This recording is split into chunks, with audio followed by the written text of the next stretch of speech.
povo, bom dia, boa tarde, meu povo do Kauai. Gente, ó, vou mostrar pra vocês aqui, ó. Pezinho de mandioca, tem pouco tempo que a gente plantou, não tem muito tempo não. Paz, hoje, domingão, já é de tardezinha, 5 horas da tarde. É hora de arrumar uma mandioquinha pra comer agora de tarde. Com peixinho. Quase, deixa eu ver aqui, tem pouco tempo plantando. Ó.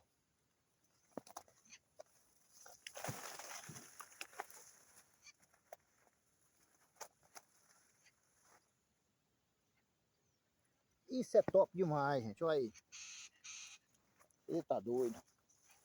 Ah, não tem dinheiro que paga não, viu? Olha aí.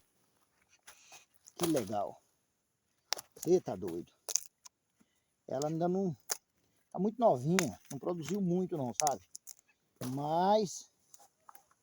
Eu tinha um negócio de plantar umas mandiocas aqui, plantar funda. E aí veio um rapaz plantar umas mandiocas ali.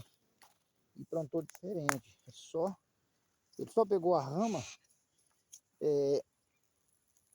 Rapaz, mas que trem tá difícil. Ele põe as ramas aqui, ó. Deitada. E joga só um punhadinho em terra. Eu, como produzo demais, eu pego elas e ponho aqui, ó, em pé. Gente do céu, esse trem soca pra dentro do chão, não tem cidadão que consegue arrancar.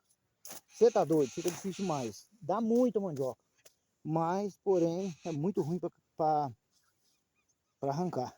Desse tipo aqui, ela produziu até bem também, não posso reclamar não. Quer ver, é novinha, o pezinho muito pequenininho, igual vocês viram aí, mas produz bem pra caramba.